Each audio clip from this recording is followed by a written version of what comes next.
भगवान का दिया हुआ सब कुछ है। दौलत है, शोहरत है, इज्जत है। सिर्फ एक चीज की कमी है और वो है अक्ल।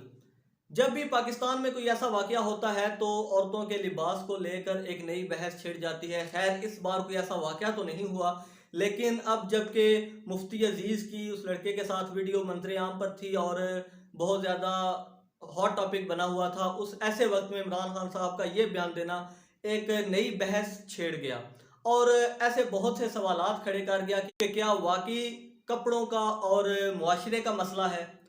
सबसे पहले तो मेरा एक छोटा सा सवाल है, क्या मुफ्ती अजीजुर रहमान के केस में भी उस लड़के के कपड़ों का मसला था या खवातीन के कपड़ों की वजह से ये सारा वाकया पेश आया? जैनब रेप केस में भी क्या कपड़ों का मसला था?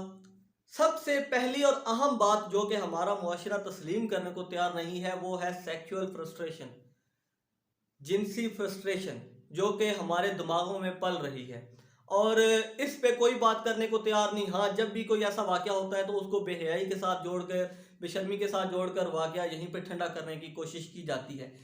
क्या याद अब ये बहस तो तब छेड़े ना जबकि बुर्कों में खवातीन महफूज हों। अभी ये जो वाकया मंजर आम पर आया था, क्या इसमें भी लिबास का कसूर था या यहाँ पे मेंटल फ्रस्ट्रेशन थी? और सऊदीया की मैं आपको मिसाल देता हूँ। सऊदी अरब में पर्दे के कितने सख्त कवानीन हैं। अभी कल परसों जाकर उन्होंने खवातीन को बगैर महरम सफ़र करने की इजाज़त दी है, लेकिन वहाँ भी इतने ज़्यादा रेप केसेस रिपोर्ट होते हैं। आप अंदाज़ा करें कि कितने ही ऐसे रेप केसेस होंगे जो रिपोर्ट ही नहीं होते, लेकिन फिर भी सऊदी अरब में रेप होते हैं और बहुत बड़ी तादाद में। और जो house maids, Filipino house maids का जो एक बड़ा हॉट इशू है सऊदी अरेबिया में, क्या उसमें भी लिबास का मसला है? नहीं, यहाँ सिर्फ और सिर्फ मेंटल फ्रस्ट्रेशन है। अब जवाब क्या पेश किया जाता है? इमरान खान साहब ने कहा कि इंसान रोबोट तो नहीं है।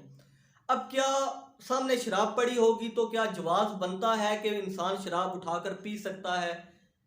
नहीं भाई, ईमान का तकाजा ये है कि गुनाह की ताकत होते हुए भी, गुनाह की इस्तात होते हुए भी उससे बच जाना। अब जिसको मिलता ही नहीं वो क्या गुनाह करेगा?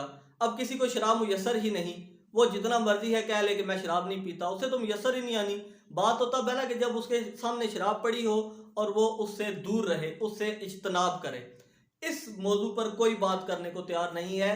सबसे अहम सवाल ही ये है। अदी बिन हातिम रवायत करते हैं कि नबी करीम सल्लल्लाहु अलैहि वसल्लम की खिदमत में एक शख्स हाजिर हुआ और उसने कहा कि या रसूलुल्लाह, हमारे रास्तों में बहुत बदअमनी है, डाकू मुसाफिरों को लूट लेते हैं।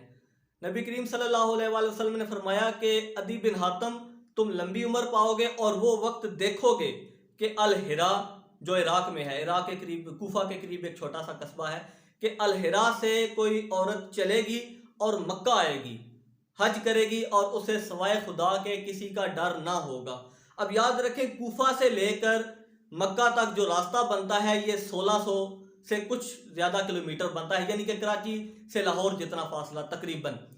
अब इतने बड़े रास्ते में एक औरत का अकेले तनहा सफ़र करना, और वो भी ऐसे बियाबानों में, वीरानों में, सहराओं में से होते हुए आना, जबकि अब तो खैर मोबाइल वगैरह आ गए हैं, कोई केस होता है तो फ़ौरन पूरी दुनिया में खबर घूम जाती है, पुलिस मौके पर पहुंच जाती है। लेकिन ऐसे वीरानों में किसी औरत का तनहा सफ़र करना, नबी करीम सल्लल्लाहु अलैहि वसल्लम ने आज से 1400 साल पहले बताया कि ऐसा होगा और हुआ। अदी बिन हातिम कहते हैं कि मैंने खुद देखा कि अलहिरा से एक औरत आई और उसने तवाफ किया खाना काबा का, और वो अकेली थी। ये अमन का जो दर्स इस्लाम ने दिया उस पे ये बात नहीं कर सकते। अदी बिन हातिम कहते हैं कि जब नबी करीम सल्लल्लाहु अलैहि वसल्लम ने ये बात की, तो ये पेशन गोई की, तो मैं हैरान हो गया। मैंने दिल में सोचा कि कूफा से अगर आया जाए तो रास्ते में कबीला तय आता है, अदी बिन हातिम भी तय कबीले से थे, तो उन्होंने कहा कि उन डाकुओं का फिर क्या होगा, वो तो बहुत ज़्यादा बदअमनी करते हैं। तो मतलब कि वो डाकू भी सुधर गए, सिर्फ और सिर्फ ऊपर अगर हुक्मरान ठीक हो, ऊपर अगर कानून ठीक हो, इंसाफ ठीक हो, तो ऐसे वाकयात रोकने में इंसान कामयाब होता है, मुआशरा कामयाब होता है। अब मैंने बात की अलहिरा से लेकर मक्का तक सफ़र करने की। अभी पिछले साल की बात है, एक खातून सियालकोट से निकली, वो जो लाहौर मोटरवे रेप केस हुआ था।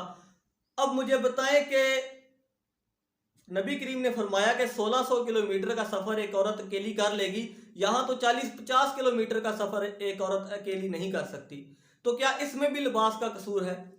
नहीं, इसमें सिर्फ और सिर्फ मेंटल फ्रस्ट्रेशन है, जिनसी फ्रस्ट्रेशन है। कब्रें खोद कर जना करना, मुर्दों के साथ, बच्चों के साथ, और मतलब ऐसे कितने ही गुनाह हैं। क्या उन सब का जिम्मेदार भी लिबास है या औरतों का बेपर्दा घूमना है? अब 40-50 किलोमीटर का सफर कोई औरत अकेली नहीं कर सकती, और इस पे भी कानून के रखवाले कहते हैं कि उसे पता था कि जमाना खराब है तो अकेली निकली क्यों? तो भाई अगर जमाना खराब है तो आपको लगाया हुआ है ना जमाना ठीक करने के लिए, ठीक क्यों नहीं करते? ट्रैफिक पुलिस है, मोटरवे पुलिस है, दूसरी पुलिस, इतनी कितनी ही पुलिसें इन्होंने बनाई हुई हैं, कितने ही ऐसे इदारे बनाए हुए, फिर भी ऐसे वाकयात रुकने में नहीं आते। क्यों नहीं आते? ये एक बहुत बड़ा सवाल है जिसका जवाब सिर्फ लिबास में नहीं है, इसका जवाब हमारे मुआशरे में है। और इंशाल्लाह उम्मीद करता हूँ कि जल्द ही ये मुआशरा सुधरेगा, अपनी सिमत सही मुतय्यन करेगा, और अपने जो हकीकी मसाइल हैं, जो कि असल मसला है, उसको उठाकर बाहर फेंकेंगे। जैसे कि वो किसी ने कुएं में कुत्ता गिर गया तो उन्होंने कहा कि जी बाल्टियां फेंक फेंक के बाहर निकालो, तो एक बंदे ने कहा कि यार कुत्ता ही निकाल दो, हर बार जो बाल्टी निकाल के बाहर फेंकते हो। तो मतलब कि जब तक ये गुनाह का, ये जुर्म का कुत्ता हम अपने मुआशरे से नहीं निकालेंगे, औरतें चाहे कब्रों में भी हों वहां भी महफूज नहीं हैं। अरसलान शाही को दीजिए इजाजत, इंशाल्लाह जल्द ही मुलाकात होगी, तब तक के लिए अल्लाह हाफिज।